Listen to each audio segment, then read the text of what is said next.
qu'est-ce que la communication syndicale? Est-ce que c'est de la communication RH interne? Est-ce que c'est de la communication non-profit ou plutôt de la communication qui relève du monde éco? Est-ce que c'est de la communication politique ou est-ce que c'est de la communication publique? Ce sont autant de questions qu'il y a besoin de poser aujourd'hui dans le débat public et que malheureusement qui sont trop peu souvent abordées. Et puis je tenais à remercier également pour cette invitation au nom de l'UGICT parce que pour le coup, à l'UGICT, on communique, et notamment sur les réseaux sociaux, je vais y venir dans une seconde, mais surtout on a une démarche de professionnalisation de la communication, mais aussi d'une fonction communication qui est pleinement intégrée à la prise de décision et aux stratégies. Et en d'autres termes, dans une organisation syndicale aussi, le digital est un outil de conduite du changement et on est content de pouvoir partager quelques-unes de nos réflexions et de nos initiatives avec vous. Donc je vais peut-être commencer par vous décevoir, mais pour moi, il n'y a pas de syndicalisme en tant que tel 2.0, un espèce d'avenir virtuel où les médias sociaux remplaceraient les conflits sociaux. En revanche, il y a bien émergence en ligne des dialogues, des mouvements, des contradictions, des tensions, des conflits qui ont lieu hors ligne et qui sont inhérents au monde du travail. C'est-à-dire que oui, les syndicats commencent petit à petit, au-delà de juste les confédérations, mais les syndicats sur le terrain, dans les entreprises, dans les administrations, commencent à s'emparer des réseaux sociaux comme à la fois des outils, mais aussi des espaces de lutte et d'organisation. Et l'interrogation qu'on peut partager ici, c'est est-ce que finalement l'arrivée en masse des organisations, mais aussi des syndiqués, des représentants, des militants des organisations syndicales, vont changer la nature du dialogue social, de la gouvernance des entreprises et des administrations, mais aussi les rapports de force.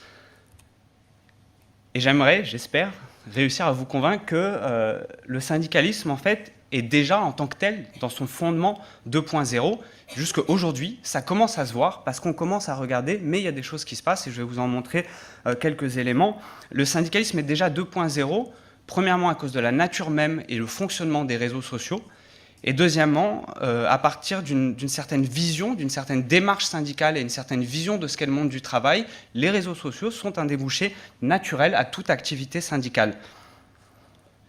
Déjà, premièrement, les réseaux sociaux sont avant tout des espaces de liberté. Dès l'apparition du web, ça a été dit, on a des pages, alors des pages perso, sur Free, des blogs, des sites internet plus ou moins professionnels, mais dès le départ, on a énormément de sites internet qui se créent. Les syndicats prennent l'initiative. Aujourd'hui, la réalité de la présence CGT sur internet, c'est en fait une constellation de blogs, de sites, et également les militants qui, à titre personnel, abreuvent des comptes Twitter, Facebook, LinkedIn, quasi exclusivement de leur activité syndicale. Et là-dedans, le rôle pour une organisation syndicale nationale comme la nôtre, et donc l'UGICT, qui va en fait regrouper toutes les organisations d'ingénieurs, de cadres et de techniciens de la CGT. Notre rôle à notre niveau au national, c'est pas tant de pousser notre propre contenu, mais de faire en ligne ce qu'on sait faire hors ligne, c'est-à-dire d'organiser, de fédérer, d'outiller, comme on le fait dans la vraie vie.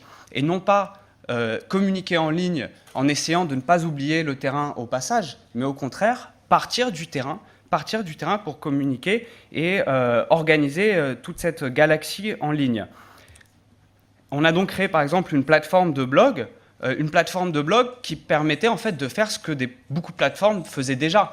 Mais là, on fédère, on outille, on accompagne le changement, on forme également aux différents outils et puis surtout à une appropriation finalement quasi politique de ce qu'est un blog, de ce qu'est un compte Twitter, de ce qu'est un forum en ligne. Et ça fonctionne, puisqu'on a vu énormément de sites se créer, des sites migrer également, et on n'est plus dans du e-militantisme, ce n'est pas des forums d'échanges virtuels, mais c'est au contraire les syndicats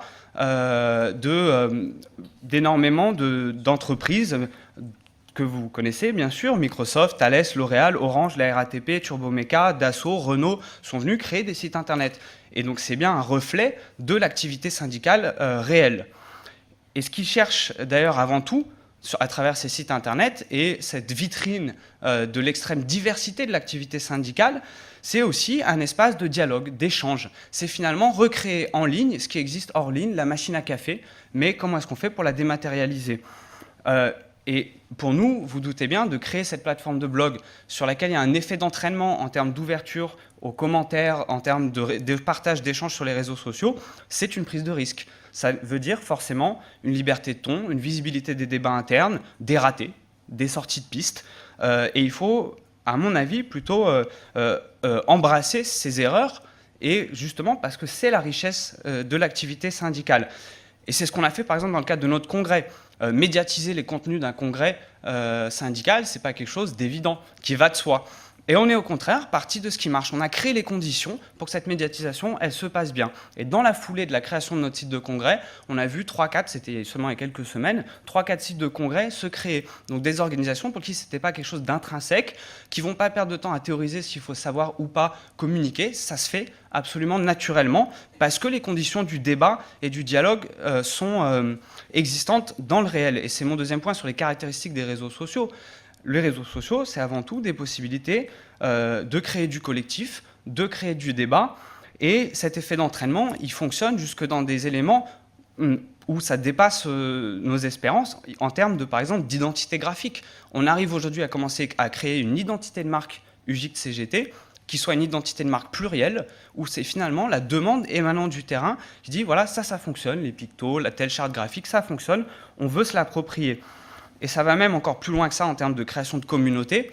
Aujourd'hui, dans le syndicalisme en ligne, comme dans la vraie vie encore une fois, les solidarités s'affranchissent des cadres purement catégoriels, sectoriels ou même territoriaux. Et la réelle présence syndicale en ligne, c'est une interaction qui dépasse très largement les frontières de l'entreprise, en l'occurrence. Et donc, les chiffres paraissent peut-être pas éloquents par rapport à ce qu'on peut trouver du côté des grandes marques ou des administrations encore que, mais ceci dit, ça se construit petit à petit et ça paye. Nous, par exemple, sur le compte Twitter de l'UJICT, donc avec le nombre d'abonnés qu'on a, on n'a plus besoin de pousser nos propres contenus. On ne fait que relayer à la fois des contenus d'actualité pour être un point de référence pour les ingénieurs cadres, mais aussi relayer les contenus qui sont en fait mis en ligne par les organisations, par les militants eux-mêmes. Et c'est ce qui m'amène à mon deuxième point, finalement, c'est que dès lors que vous avez une certaine conception du syndicalisme, où justement le rôle d'une organisation syndicale nationale est de fédérer, d'outiller et de mutualiser, mais aussi une certaine conception de l'entreprise, où l'entreprise doit être un lieu où il y a du collectif et du débat, alors les réseaux sociaux peuvent apparaître comme quelque chose de naturel, un débouché utile, qui a un impact sur la vraie vie, entre guillemets. Si on abordait la chose en se disant, comme j'ai pu l'entendre, il faut s'y mettre, c'est incontournable, à mon avis, en tout cas du côté des organisations syndicales, c'est la garantie de l'échec.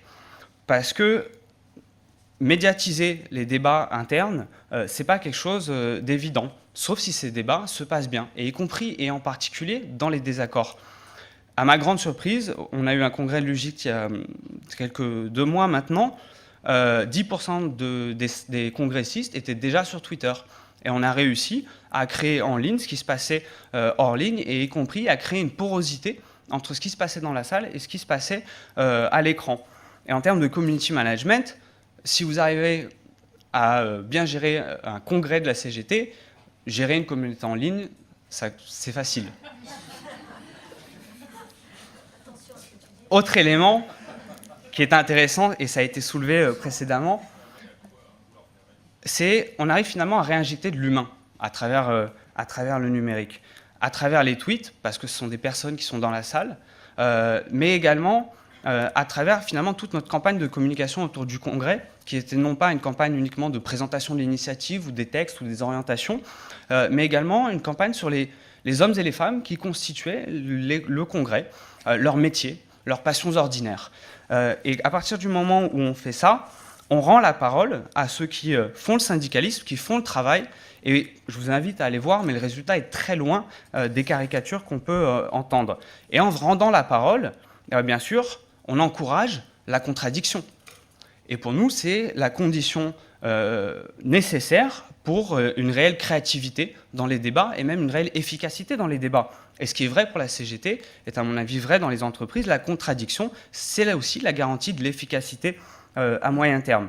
Ce qui m'amène à mon dernier point. Les médias sociaux, c'est quelque chose de naturel, je le disais, à partir du moment où la liberté d'expression existe. Mais inversement, Si très concrètement on restreint la messagerie dans une entreprise, c'est la garantie de la mise en place d'une newsletter externe du syndicat, en tout cas si je peux mettre les mains techniquement dedans. Et puis, en plus de ça, dans un contexte où il y a un devoir de loyauté absolu, où il y a un accroissement des objectifs, des charges de travail, et qu'on empêche finalement, en particulier les salariés de l'encadrement, d'exercer leur rôle contributif, eh ben, c'est une bombe à retardement, parce qu'ils vont aller chercher à l'extérieur les possibilités de débat, et on ne sait pas ni où, ni quand, ni dans quel sens cette bombe à retardement, elle peut exploser. Et dès lors que le numérique est vécu comme l'outil absolu et unique du travail, eh ben, ça sera aussi l'outil de mobilisation, d'organisation. Des exemples très concrets, ça ralentit, des exemples très concrets, par exemple, le site internet de la CGT L'Oréal, 80% des contenus qui sont mis en ligne sont des contenus en fait, sur l'actualité des RH et du management. Donc le syndicat joue ce rôle-là de finalement créer un média alternatif pour une information alternative. On a l'exemple également dans l'aéronautique, dans l'industrie ou les transports, où les syndicats créent des revues de presse de l'industrie aéronautique qui, bien sûr, ne sont pas les mêmes qui peuvent être véhiculées, notamment par le top management. Et un énorme paradoxe là-dedans, c'est que finalement, ça renforce en dehors de l'entreprise, ça renforce la culture même de l'entreprise.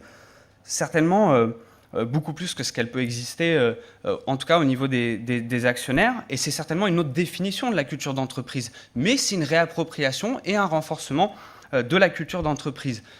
Et par exemple, sur la grève SNCF le mois dernier, on a contribué à la création de ce site internet Cadre Libre, qui est un site d'expression, un forum d'échange de cadres dirigeants, de cadres supérieurs de la SNCF. Et dans les contributions qui sont mises en ligne de manière le plus souvent anonyme d'ailleurs, eh ben, ça révèle un vrai malaise et des vrais dysfonctionnements, mais surtout la volonté de débattre, de prendre du recul sur l'entreprise qui apparemment semble manquer au sein même du collectif de travail. Gros paradoxe là-dedans, c'est que c'est une réappropriation non seulement des identités de métier, des enjeux stratégiques de l'entreprise, mais même finalement de la marque. Le dernier exemple, CGT Thales, on voit là le lien dans la communication de syndicats qui a également créé une plateforme de blog pour chacun des syndicats du groupe. Le lien, c'est avant tout l'identité métier, c'est avant tout le sens, la stratégie de l'entreprise et du secteur dans lequel elle évolue. Et donc finalement, les médias sociaux, les médias en ligne sont beaucoup plus que des outils numériques, virtuels qui vont remplacer le dialogue social dans le réel, vont être au contraire un puissant révélateur de ce qui se passe à l'intérieur de l'entreprise, de ce qui se passe y compris au sein des organisations syndicales et entre les salariés, et à quel niveau de débat il y a sur le sens donné au travail. En somme, finalement, la CGT aujourd'hui, elle a exactement les mêmes réflexions que la plupart des entreprises et des administrations il y a quelques années déjà. Ceci étant, malgré les chiffres qui ont été exposés juste avant, je pense que les syndicats auront moins de difficultés à s'approprier les outils et à les mettre en œuvre, et surtout à avoir des stratégies payantes, en particulier en temps de crise. Et oui, les entreprises pourront se faire dépasser par une présence syndicale en ligne. Et un des éléments majeurs qui a été mentionné et que je partage, en termes de conflictualité du dialogue social en ligne et de son émergence bien au-delà des frontières de l'entreprise, il y a la question des moyens. Tout le monde a tout intérêt à ce que les organisations syndicales maîtrisent les codes, les usages, les stratégies, les enjeux du numérique, et en particulier quand on parle de la question des réseaux sociaux d'entreprise. Si les organisations en tant que telles, les représentants du personnel en tant que tels ne sont pas associés en amont à la construction des stratégies, des outils et même de l'objectif du réseau social d'entreprise, c'est la garantie, à mon sens, de l'échec de cet outil et de potentielles conflictualités qui dépassent très largement les frontières de l'entreprise. Pour terminer, je vous invite à une minute de pub, bien sûr, à aller regarder le site de l'UGICT, notamment parce que je pense qu'on est arrivé à un stade de maturité où il va y avoir une accélération des transformations par le numérique, et je peux d'ores et déjà annoncer à l'horizon 2015, mais la création justement d'un réseau social UGICT, tourné à la fois sur l'interne, mais également sur l'externe, et les outils de mobilisation, et beaucoup d'autres innovations que je vous invite à suivre, et puis pour ceux qui sont concernés, bien sûr, à vous syndiquer.